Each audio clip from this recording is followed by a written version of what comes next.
출애굽기 32장 15절에서 24절입니다. 오늘 본문은 모세가 산에서 내려오는 장면부터 시작합니다. 모세는 증거판들을 들고 산에서 내려오는데요. 이 증거판은 하나님께서 만드시고 직접 글자까지 쓰신 증거판이었습니다. 그런데 진중 가까이 왔을 때 같이 갔던 여호수아가 전쟁 소리가 난다 라고 말을 합니다. 모세는 그게 아니라 노랫소리라고 말하죠. 이 상황에 맞게 잘된 번역이라고 생각되는데요. 노랫소리에 해당하는 원문은 그냥 말소리, 목소리입니다.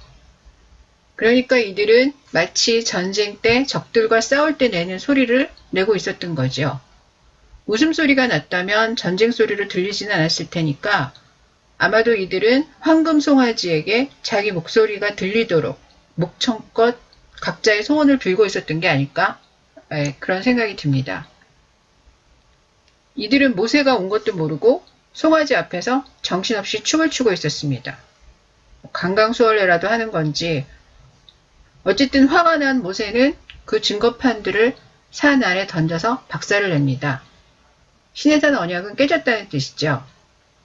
그러니까 모세가 깬 게 아니에요. 7절에서 하나님께서는 내 백성이 부패하였도다 라고 말씀하셨는데요.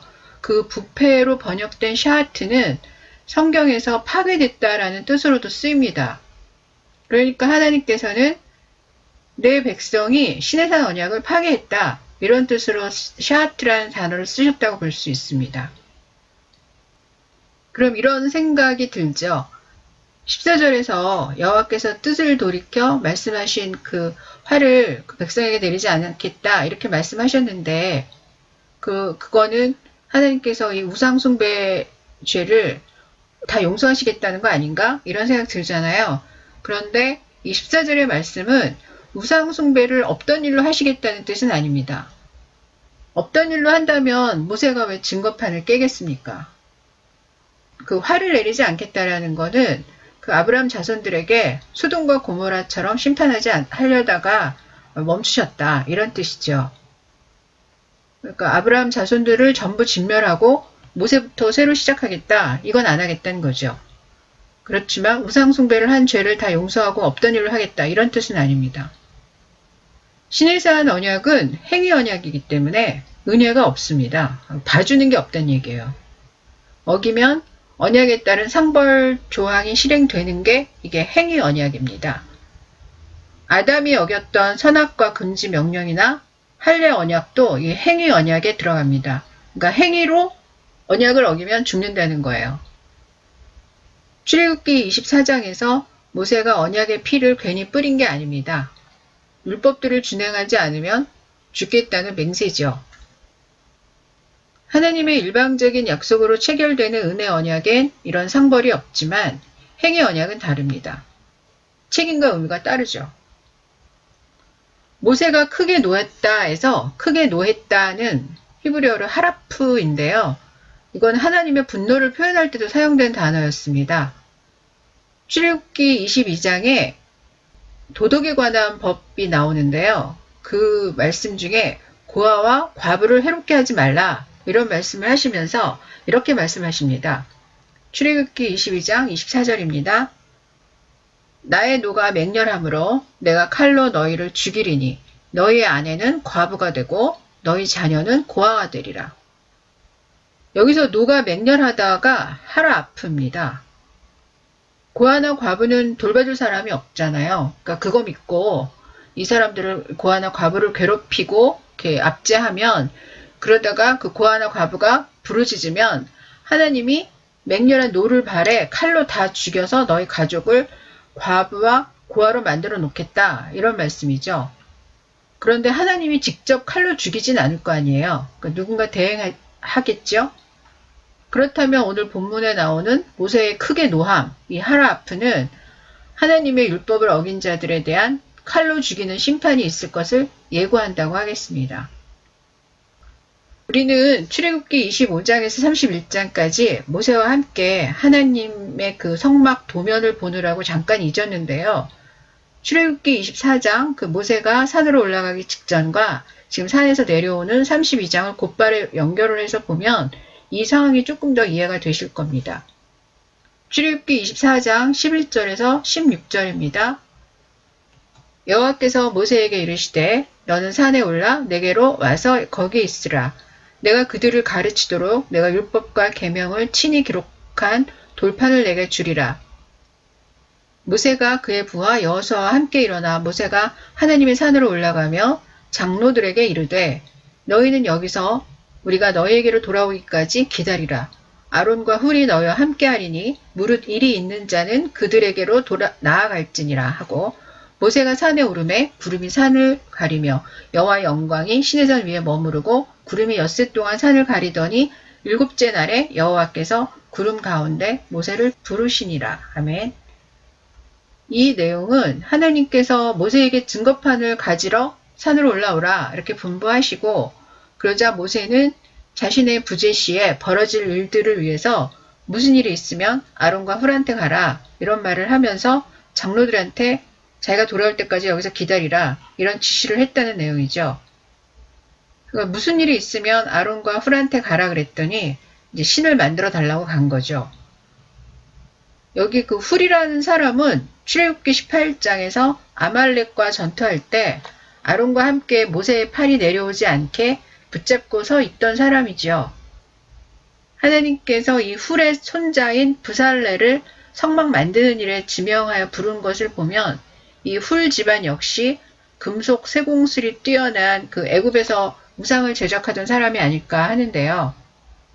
모세가 장로들에게 무슨 일이 있으면 아론과 훌한테 가랬는데 사람들이 우상을 만드는 일을 얘기를 하러 가면서 훌 얘기가 없는 걸 보면 훌은 못한다고 했든가 아니면 훌이 아론한테 가보라고 했든가 그러지 않았을까 합니다. 일단 이제 모세는 이제 사건을 수습하기 위해서 송아지를 불살라 가루로 만들어 물에 뿌려 마시게 하는 것부터 시작합니다. 니들이 말하는 신이 가루가 됐다. 자 이제 신을 갈아 마셨으니 니들도 신이 된 거냐? 뭐 이런 뜻 같기도 하죠. 이제 그리고 이제 진상 조사를 시작합니다.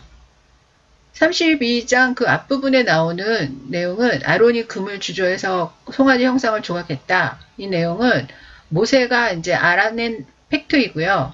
오늘 본문에 나오는 아론의 말은 아론의 변명이죠. 금고리들을 불에 던졌더니 송아지가 나왔답니다. 모세가 그러지 않았겠어요? 형 마수라니? 이 아론의 모습을 보면 정말 찌질하다는 생각이 드는데요. 우리 모습 같다는 생각이 더 화가 납니다. 우리도 작은 비난이 두려워서 거짓말하고 핑계대고 축소하고 변명하고 그러는데 이런 큰 죄를 지었으니 이 드러나는 게 얼마나 두려웠겠어요. 변명하고 축소하는 건 이해는 가죠. 그런데 모세는 산 위에서 하나님이 아론을 위해서 얼마나 영광스러운 옷을 준비했는지 다 봤잖아요. 그래서 더 화가 나겠죠. 우리도 사람의 앞날을 알 수 없는데도 사람이 망가지면 네 인생 네가 망쳤다 이러면서 화를 내잖아요. 그런데 모세는 산 위에서 아론의 영광스러운 장례를 다 봤어요. 그 얼마나 화가 나겠습니까? 이 모세의 분노는 곧 하나님의 분노겠죠. 게다가 다른 사람도 아니고 친형이 앞장서서 시내산 언약을 깼어요. 그 무슨 낯짝으로 이제 앞으로 이스라엘을 이끌지 그러니까 글로 표현 못할 모세의 절망이 느껴지죠. 그럼 이제 우린 이런 생각이 들죠. 아니 이렇게 큰 죄를 지은 아론이 어찌 안 죽었대? 그 이유는 신명기 9장에 나옵니다. 신명기 9장 20절입니다. 여호와께서 또 아론에게 진노하사 그를 멸하려 하셨으므로 내가 그때에도 아론을 위하여 기도하고 여기서 기도하다가 중보기도라는 뜻의 팔랄입니다.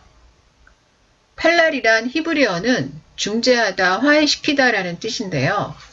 제사장이 짐승 제사로 죄를 해결하고 백성과 하나님을 중재하는 활동을 이 팔랄이라고 하고요. 이 팔랄이 이 죄를 용서해달라는 기도로 사용될 때는 중보기도라고 해석을 합니다. 아론을 위해서 중보기도를 했다는 내용이에요. 아론은 제일 먼저 죽었어야 할 사람이었습니다. 하나님이 아론에게 진노하지 않았을 리 없죠. 제일 먼저 죽었어야 할 사람을 하나님께서는 모세의 중보기도를 들으시고 살려주신 거죠. 그리고 제사장 위임식까지 예정대로 하게 하십니다. 하나님의 은혜죠. 시내산 언약대로 했으면 절대 있을 수 없는 일입니다. 우리가 시내산 언약 아래 있지 않고 하나님이 죄를 기억하지 않는 새 언약 아래 산다는 것이 얼마나 큰 은혜인지 모릅니다. 기도하겠습니다. 하나님 아버지, 자기 죄를 은폐하고 축소하는 아론에게서 저희의 모습을 봅니다. 모세의 중보기도로 아론을 살려주시고 살려주실 뿐 아니라 제사장의 직분까지 감당하게 하신 것은 저희에게 보여주시고자 함이란 생각이 들었습니다. 우리 죄를 용서해 달라고 십자가를 지신 예수 그리스도의 중보 사역으로 아론같이 부족한 저희가 복음의 제사장으로 살아가게 되었음을 다시 한번 깨닫습니다. 우리 죄를 용서하시고 제사장으로 택한 계획을 취소하신 하나님의 은혜와 자비에 감사하며 제사장으로 살아가길 원합니다. 모든 말씀 예수님 이름으로 기도드렸습니다. 아멘.